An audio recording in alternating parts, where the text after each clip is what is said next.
세계 7대 불가사의란 사람의 손으로 이루어낸 가장 기적적인 건축물 7가지를 말합니다. 시대에 따라 이 7대 불가사의 목록은 조금씩 바뀌는데 그 중에서 가장 유명한 것 중 하나가 바로 그리스의 시인 안티파트로스가 얘기한 고대 세계 7대 불가사의죠.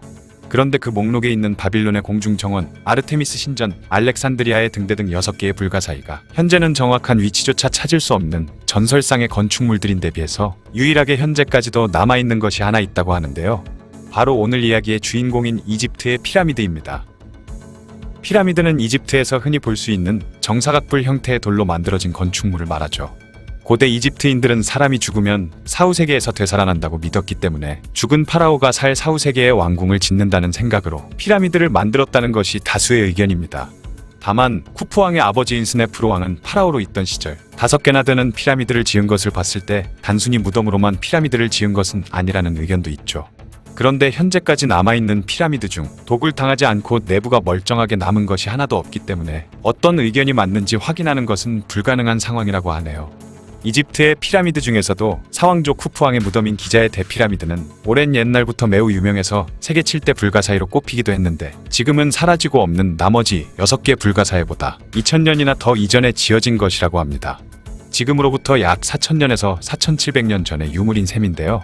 이게 도대체 어느 정도로 오래된 것이냐면 구약 성경 초반부에 등장하는 아브라함이 기근 때문에 일가족을 데리고 식량이 풍부한 이집트로 피난했다는 내용이 있는데 그때는 이미 기자의 피라미드가 세워진 지 수백 년이 지난 후였다고 합니다.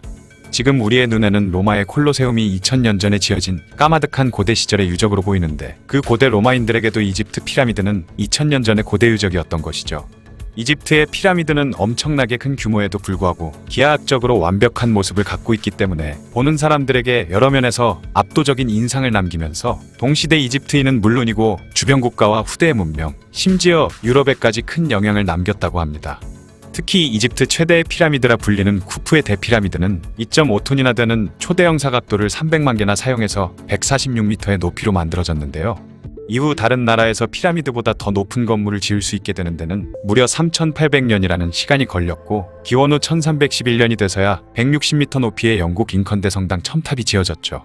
그나마도 링컨 대성당 첨탑은 약 200년 뒤인 1548년에 무너져 버렸고 이집트의 피라미드는 아직까지도 변함없이 그 모습을 유지하고 있습니다.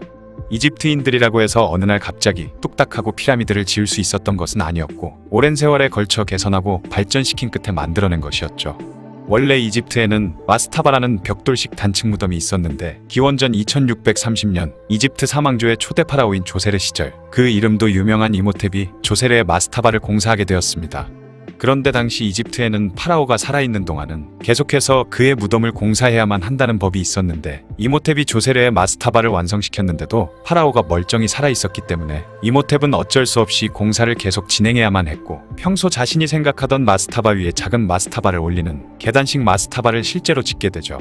이것이 최초의 계단식 피라미드로 짐작된다고 하는데요. 후대의 파라오이자 쿠프왕의 아버지인 스네프루는 기존의 계단식 피라미드에 만족하지 못하고 후대 사람들에게 자신의 이름을 남길 만한 새로운 형식의 무덤을 원했죠. 그렇게 매끈한 삼각형 모양의 사각뿔 피라미드 건축이 처음으로 시도되었습니다. 하지만 작은 벽돌로 지어진 그 당시의 피라미드는 지진이나 바람 같은 외부 환경에 의해 가해지는 힘인 횡력에 취약했기 때문에 공사 도중 외벽이 무너지는 사건이 발생했죠. 이후 이런 단점을 보완하기 위해 현재의 피라미드에 사용된 것과 같은 크기의 거대한 돌들이 건축 자재로 쓰였고 그 돌들의 엄청난 무게를 견디기 위해 내부에 천장을 역계단식으로 쌓아서 위에서 가해지는 압력이 벽으로 분산되는 방식을 택한 끝에 현재의 피라미드가 만들어졌다고 합니다. 피라미드가 워낙 엄청나게 크고 웅장한 모습을 보여주기 때문에 고대 인류가 이런 건축물을 지은 것이 아니라 그보다 훨씬 더 이전 시기에 알려지지 않은 고도의 문명이 피라미드를 지은 것이 아니냐는 초고대 문명설이 한때 인터넷상에서 떠돌았던 적도 있었는데요. 하지만 그런 썰 중에 제대로 된 근거가 있는 것은 단 하나도 없다고 합니다. 마야 문명 등 다른 지역에 있는 고대 유적지에서도 피라미드가 발견되었기 때문에 초고대 문명인들이 곳곳에 피라미드를 남긴 것이 아니냐는 주장이 있지만 이집트의 피라미드는 앞에서 말했던 마스타바 시절부터 시작해서 시간이 지날수록 무덤이 점점 발전해온 흔적이 뚜렷하게 남아있죠. 그리고 이집트가 아닌 다른 지역에서 피라미드와 같은 사각뿔 모양의 건축물이 지어진 것도 아치가 뭔지도 모르던 그 시절 건축기술 상황에서는 피라미드와 같은 사각뿔 구조로 짓는 방법만이 거대 건축물을 지을 수 있는 거의 유일한 방법이었기 때문에 여러 나라에서 그러한 형태의 건물들이 지어진 것이라고 합니다. 피라미드는 건축 기술에서 아치라는 개념이 없을 때 어쩔 수 없이 선택한 방식으로, 그런 식으로 건물을 지으면 내부의 공간이 굉장히 좁아질 수밖에 없기 때문에 초고대 문명이나 외계인의 기술이라고 하기에는 다소 부족한 점이 있어 보이는데요. 때문에 대다수의 학자들은 이런 초고대 문명설의 주장에 동의하지 않는다고 하죠. 오히려 그 시절 이집트가 다른 국가들과 비교해봤을 때 초고대 문명 소리를 들을 수 있을 만큼 발전된 기술력을 가지고 있었던 것이라고 합니다. 그 당시 이집트의 능력만으로도 충분히 피라미드를 짓는 것이 가능했다는 것이죠. 이집트에서는 매년 나일강에 물이 넘쳐나는 범람 현상이 일어났는데, 나일강이 한번 범람하면 새로운 흙으로 그 일대가 뒤덮이면서 그 주변의 땅을 가지고 있는 사람들은 땅의 어느 부분이 자기 것인지 알 수 없는 상황이 계속 벌어졌다고 합니다.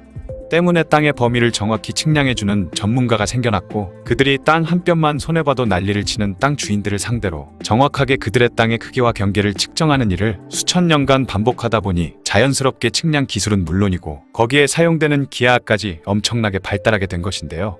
그렇게 기하학과 천문학, 측량술을 극한으로 끌어올린 덕분에 당대 이집트는 주변 국가들에 비해 초월적인 기술력을 보유한 나라가 되었습니다. 그리고 나일강의 범람은 해마다 일정한 주기로 계속되었기 때문에 이때를 맞춰서 대피하다 보니 1년과 하루의 길이를 계산하는 것이 엄청나게 정확해졌죠. 그러다 보니 천문학도 매우 발달하게 되었습니다. 나일강의 범람이라는 특수한 환경이 이집트인들을 측량술과 기하학, 천문학의 전문가로 만든 셈인데요. 그렇게 이집트인들은 시대를 초월한 과학기술과 풍부한 노동력을 바탕으로 초거대 건축물인 피라미드를 지을 수 있었던 것입니다. 그러므로 까마득한 옛날 사람들인 고대 이집트인들이 피라미드를 지을 기술력이 있을 리 없다는 생각은 잘못된 것이라고 볼 수 있겠죠. 재밌는 사실은 이런 생각을 한 것이 현재의 우리뿐만은 아니라는 것인데요. 고대 로마인들이 이집트로 단체 관광을 갔다 와서 써놓은 일기를 읽어보면 관광객들에게 바가지를 씌우는 가이드에 대한 불평다음으로 많이 보이는 것이 바로 고대인들이 어떻게 저런 것을 지었지? 라고 궁금해하는 내용이라고 합니다. 그 당시 로마를 기준으로 해도 피라미드는 이미 수천 년 전에 지어진 고대 유적이었기 때문에 고대 그리스 로마 시대 사람들에게도 이집트의 피라미드는 볼수록 신비한 고대 문명의 유적이었던 것이죠. 이토록 거대한 피라미드들이 수천 년이 지난 지금까지도 보존될 수 있었던 이유는 피라미드를 짓는 데 쓰였던 돌의 크기가 엄청나게 커서 암석이 부서져 흙으로 바뀌는 풍화작용을 견디기 좋았던 데다 현재 피라미드가 있는 곳이 건축물의 수명에 치명적인 악영향을 주는 식물과 비가 적은 환경이기 때문이었다고 하는데요. 그래서 이집트의 피라미드는 미국의 후보댐과 함께 인류가 멸망하더라도 가장 오래 보존될 건축물로 손꼽힌다고 합니다. 사실 피라미드가 처음에 지어질 때만 해도 매끈하게 다듬은 흰색 석회석으로 겉을 꾸며서 번쩍거리는 겉모습을 갖고 있었는데, 세월이 지나면서 약한 것 부분이 떨어져 나가고 후대 사람들이 돌을 떼어내서 다른 곳에 쓰는 바람에 지금처럼 거친 표면으로 바뀌었다고 하죠. 지금까지 피라미드에 대한 이야기였습니다. 이탈리아의 로마 시내에 위치한 바티칸시티. 그곳에 있는 원형극장 콜로세움은 로마 관광을 하는 사람들에게 필수 코스로 여겨지고 있는 곳입니다. 흔히 콜로세움 하면 그 옛날 로마의 검투사들이 목숨을 건 싸움을 하던 곳으로만 알고 있는 경우가 많은데요. 하지만 당시 콜로세움은 그 외에도 서커스나 마술쇼, 맹수들의 싸움, 심지어는 19금 쇼까지도 진행되는 곳이었는데, 입장료가 무료에다 점심과 술까지 무료로 제공했기 때문에 수많은 로마 사람들이 줄을 서서 찾는 곳이었다고 하죠. 오늘은 이 콜로세움에 대해 자세히 알아보는 시간을 가져보겠습니다. 콜로세움은 서기 72년 로마 제국의 9번째 황제인 베스파시아누스가 짓기 시작해서 8년 뒤에 아들인 티투스 황제 시절이 돼서야 완공됐죠. 콜로세움이라는 이름은 나중에 지어진 것으로, 원래 이 건물의 정식 이름은 베스파시아누스 황제의 일종명을 따서 지은 플라비우스 원형극장이라고 합니다. 그런데 이 플라비우스 원형극장 근처에는 네로 황제의 거대한 동상인 콜로서스가 세워져 있었는데, 네로 황제가 실각한 후 콜로서스 동상은 철거됐지만 플라비우스 원형극장에는 그 동상의 이름을 딴 콜로세움이라는 이름이 붙었다고 하죠. 예로부터 가장 재밌는 구경이 불구경과 물구경, 그리고 싸움 구경이라고 하는데요. 콜로세움은 바로 그 세 가지 구경거리를 모두 보여주던 장소였습니다. 그 당시 로마의 정치인들은 공짜 음식과 공짜 서커스로 국민들이 불만을 품는 것을 막는 정책을 펼쳤기 때문에 콜로세움의 운영에도 굉장히 많은 신경을 썼다고 하죠. 그래서 최대 8만 명까지 수용할 수 있는 엄청난 규모로 콜로세움의 내부를 꾸몄는데, 매우 효율적으로 지어진 콜로세움은 각 층과 섹션별로 마치 현대의 경기장처럼 입장하는 게이트와 퇴장하는 게이트가 따로 마련되어 있어 아무리 많은 인원이 몰려들어도 크게 붐비지 않고 입장과 퇴장을 할 수 있었다고 합니다. 뿐만 아니라 햇빛이 너무 강해서 구경하기 불편한 한낮의 경기가 있을 때는 콜로세움으로 파견 나온 해군들이 나무 기둥을 세우고 배 돛을 만드는 데 쓰이는 큰 천을 밧줄과 연결해서 시원한 그늘까지 제공했다고 하네요. 애초에 콜로세움은 돈을 벌기 위한 목적이 아니라 로마 시민들의 불만을 해소해주기 위해 운영하고 있는 시설이었기 때문에 입장료를 받지 않는 것은 물론이고 관객들을 위해서 점심 도시락과 포도주까지 공짜로 제공했다고 하죠. 콜로세움에서는 정말로 다양한 볼거리들이 제공되었는데 우리가 흔히 아는 검투사들의 목숨을 건 대결뿐만 아니라 사자와 호랑이, 불곰, 코끼리, 하마, 콧불소 등의 맹수들이 서로 싸움을 벌이거나 검투사들과 사형수들이 사나운 맹수들과 목숨 걸고 싸움을 벌이는 경우도 많았다고 합니다. 가장 인기 있었던 공연 중 하나가 바로 동물 사냥이었는데 주로 아프리카와 중동에서 수입한 콧불소, 타조, 호랑이, 사자 등이 사냥감으로 자주 등장했다고 하죠. 움직일 수 있는 나무들과 건물들이 있는 정교한 세트장에서 사냥꾼들과 맹수들의 대결이 진행되었고 구경꾼들은 이들의 사투를 보며 열광했다고 합니다. 또한 경기장에 물을 채운 후 여러 척의 배가 전투를 벌이는 가상회전을 벌이기도 했다는 내용이 고대 기록에 남겨져 있어서 현대의 많은 학자들이 이 기록에 대해 의문을 표하고 있죠. 이게 정말로 사실이라면 돌로 된 구조물이 가득한 경기장 안에 어떻게 물을 채우고 배를 띄워서 돌아다닐 수 있었냐는 의문이 생기는데요. 연구에 따르면 그 당시 콜로세움 내부는 나무 판자와 기둥으로 임시 무대를 설치하는 식으로 운영되었고 돌로 된 구조물이 세워진 것은 후대에 확장 공사를 한 이후부터기 때문에 그 당시에는 무대를 치우고 물을 채우는 것이 가능했을 것으로 짐작된다고 합니다. 하지만 만약 어찌어찌 물을 채우는데 성공했다고는 해도 그 콜로세움의 경기장이 커다란 전함을 여러 대나 띄워 전투를 펼칠 수 있을 만큼의 공간이 되느냐는 의문은 여전했죠. 때문에 기록에 남아있는 모의해전은 아마도 콜로세움에서 있었던 것이 아니라 로마 시내에 있는 대형 저수시설에서 펼쳐졌을 거라는 의견이 많다고 합니다. 실제로 초대 황제인 아우구스투스가 지은 모의해전장이라는 이름이 붙은 거대 저수지도 있다고 하네요. 콜로세움에서 항상 치고박는 싸움만 보여준 것은 아니었고 그 외에도 동물들이 다양한 재주를 부리는 현대의 서커스와 같은 공연도 있었다고 합니다. 코끼리나 호랑이, 악어, 하마, 기린, 콧불소 등 로마 시민들이 평소엔 볼 수 없는 신기한 동물들이 콜로세움 안을 한 바퀴 돌아 행진하는 사파리 같은 공연도 있었으며 코끼리를 훈련시켜서 코끼리가 걸어가다가 황제 앞에서 무릎을 꿇는 퍼포먼스도 있었다고 하죠. 심지어 현대인들이 들으면 경악을 금치 못할 쇼가 있었으니 바로 미소년과 미소녀들이 관중들 앞에서 동물들과 수간하는 이른바 수간쇼였습니다.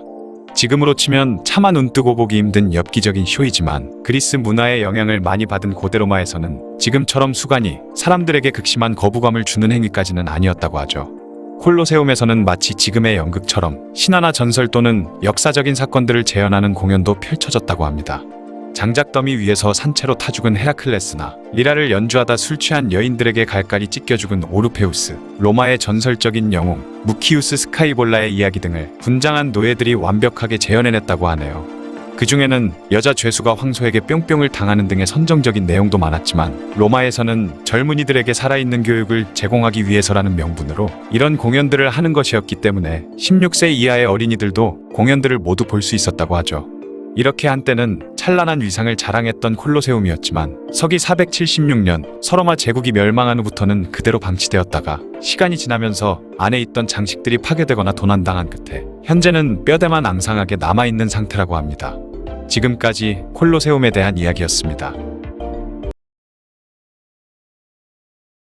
프랑스 하면 떠오르는 랜드마크가 무엇인가요? 대부분이 아마 에펠탑을 떠올릴 것 같은데요. 에펠탑은 프랑스뿐만 아니라 전 세계적인 랜드마크라 해도 과언이 아닙니다.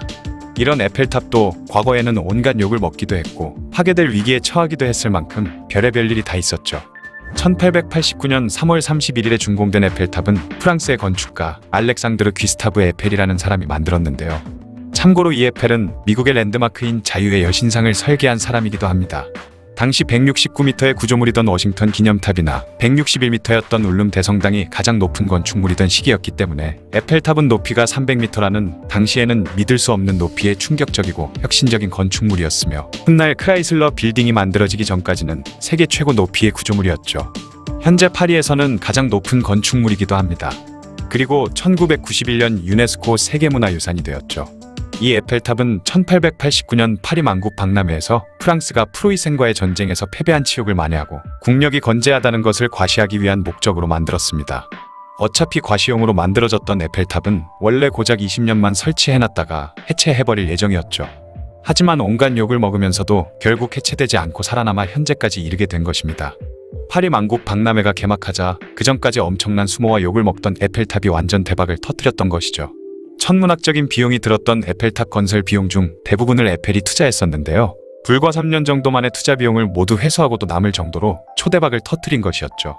20년 후에 철거하기에는 너무 아까웠던 에펠은 적극적으로 프랑스 정부를 설득했고 송신탑으로 활용할 가치가 있다며 한 프랑스 육군 고위 관료를 설득해 결국 살아남게 되었고, 그러다 보니 어느덧 파리는 물론 프랑스 전체를 상징하는 랜드마크가 되었습니다.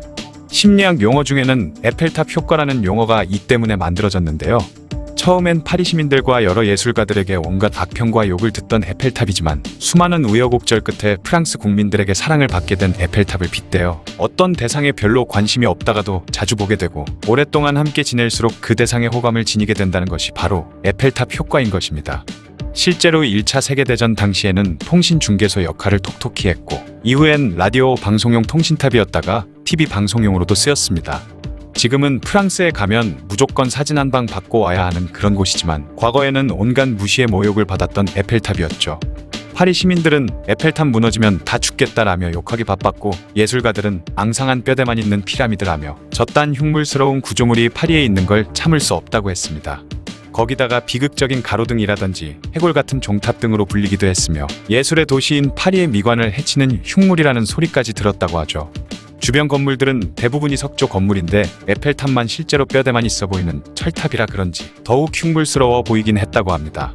지금도 새벽 3시쯤 조명을 다 꺼버린 에펠탑을 보면 꼭대기 부분에 항공관제등만 켜져 마치 시뻘건 눈을 번쩍이는 무시무시한 모습의 에펠탑을 볼 수 있다고 하죠. 또한 에펠탑을 만들기 전에 건설을 반대한 사람도 많았으며 에펠탑이 보이지 않는 방향으로 창문을 낸 집이 있을 정도였습니다. 게다가 단편소설로 세계에서 손꼽히는 작가 기드 모파상은 에펠탑을 무지무지 싫어했다고 하는데요. 그런데 그가 그렇게 싫어하던 에펠탑에 있는 음식점을 수시로 찾아가 식사를 하자 누군가가 그에게 그 이유를 물었습니다. 그러자 모파상은 파리에서 에펠탑이 안 보이는 장소가 여기밖에 없다 라고 했다는 야사가 전해지고 있기도 하죠. 그래서인지는 몰라도 시간이 흘러 몽소공원에 모파상의 동상이 세워질 때 에펠탑을 등진 상태로 세워졌다고 합니다. 그리고 에펠탑이 꼴도 보기 싫다며 파리를 떠나버린 예술가들도 있었다고 하죠. 그런데 그 유명한 토머스 에디슨은 에펠탑을 보고 신의 기술이라며 극찬했다고 하는데요. 그는 수천 장의 도안을 만들었던 만큼 정성을 쏟아 에펠탑에 설치될 엘리베이터를 설계하기도 했습니다. 2차 세계대전이 일어났을 당시에 프랑스를 점령한 아돌프 히틀러는 파리에 들어와 에펠탑 앞에서 기념사진을 찍기도 했죠. 하지만 히틀러가 파리에 오기 전 엘리베이터의 전력선을 다 뽑아놔서 에펠탑 안으로 올라가지는 못했었다고 합니다. 그래서 히틀러가 프랑스는 점령했지만 에펠탑은 점령하지 못했다는 우스갯소리도 있죠. 이후 나치 독일은 탑 아래 집단 처형장을 운영하기도 했습니다. 그러던 1944년 2차 세계대전이 막바지에 이르렀던 어느 날 에펠탑은 폭파될 위기에 빠지기도 했는데요. 파리를 점령하고 있던 독일군은 연합군의 노르망디 상륙작전으로 인해 파리를 버리고 퇴각하는 수밖에 없었죠. 히틀러는 프랑스 사람들의 자존심이라고 할 수도 있었던 파리 자체를 초토화시킬 생각으로 루브르 박물관, 노트르담 대성당, 콩코드 광장, 그리고 이 에펠탑 등 파리 내의 유명한 유적지와 장소 등에 폭탄을 설치해 놓았습니다. 이후 히틀러는 나치의 파리 주둔군 사령관 디트리 폰 콜티치에게 연합군이 파리를 점령하기 전에 파리를 파괴하라는 명령을 내렸죠. 그리고 무려 9차례나 그에게 전화해 파리는 불타고 있는가? 라고 물었다고 합니다. 하지만 파리의 수많은 유적지를 터뜨려버리는 것은 인류와 역사에 씻을 수 없는 죄를 짓는 것이라 생각한 콜티치는 히틀러의 명령을 거부했고 그의 이러한 결정으로 파리의 수많은 문화유산과 에펠탑도 살아남을 수 있었던 것이죠. 현재 에펠탑은 프랑스 관광지로는 필수 코스인데요. 다른 여러 관광지를 다니다 보면 에펠탑은 이동 경로 중에 있기 때문에 거의 무조건 가는 곳이라고 합니다. 에펠탑은 위에 오를 수도 있지만 입장료가 비싸서 밖에서 보고 사진만 찍는 사람들이 더 많다고 하죠. 또한 앞서 말한 모파상이 자주 찾던 에펠탑 식당은 2층에 위치해 있고 현재는 미슐랭 스타 식당이라고 합니다. 저녁 때는 조명으로 반짝반짝 빛나는 에펠탑의 모습을 볼 수 있죠. 또한 무슨 기념일이 되면 그 기념일을 위해 특별한 조명이 빛나기도 한다고 합니다.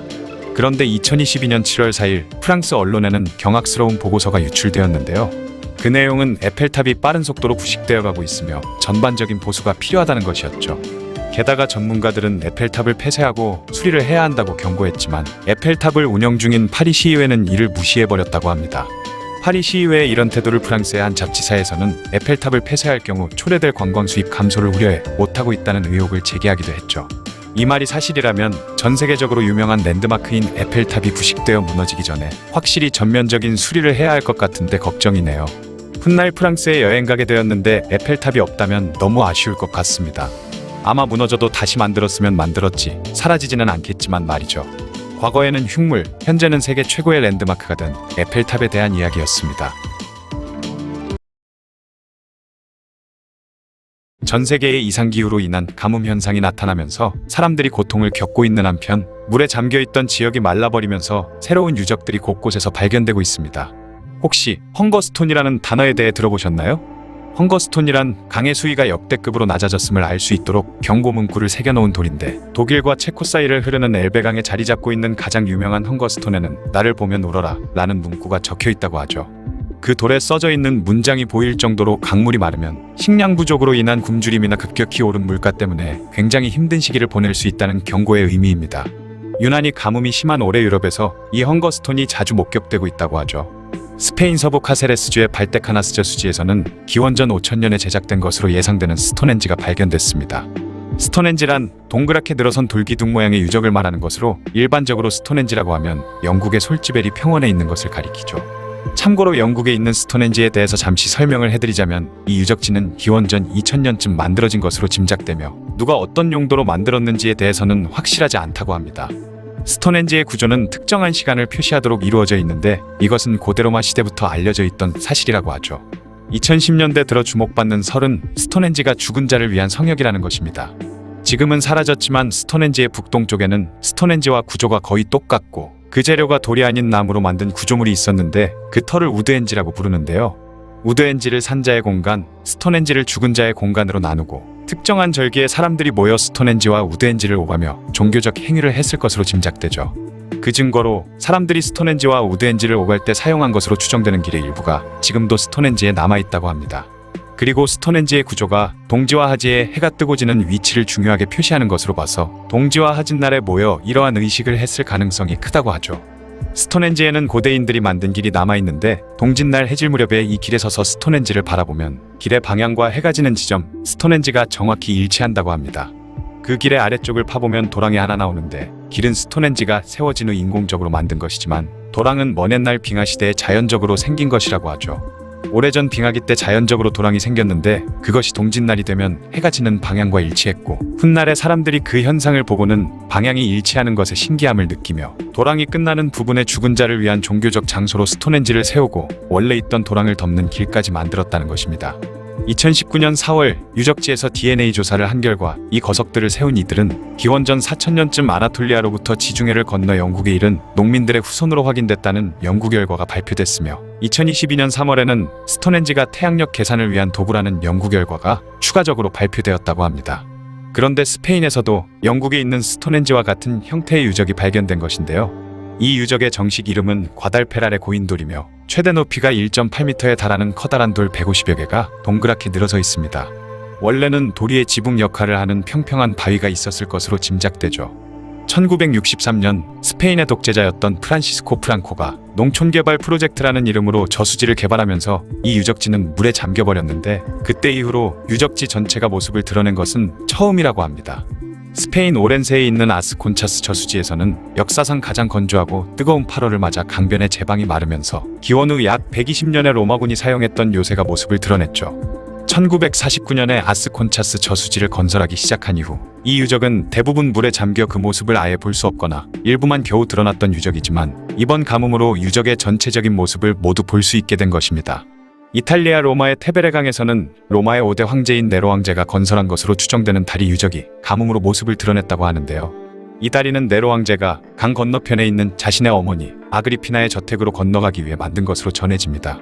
노르웨이에서는 빙하가 녹으며 철기 시대에 쓰던 양토록과 로마 시대의 샌들, 1300년 전에 화살 등이 발견됐으며 유럽에서 두 번째로 긴 세르비아의 다뉴브 강에서는 100년 만에 강의 수위가 가장 낮아지면서 2차 세계대전 때 가라앉은 수십 척의 독일 군함이 모습을 드러냈으며 이탈리아의 포강에서도 2차 대전 당시 침몰한 화물선과 나치 군용차 등이 발견됐는데 이 과정에서 450kg에 달하는 대형 폭탄이 발견되면서 폭탄을 해체하기 전에 인근 주민 3000명이 대피하는 소동이 일어나기도 했죠.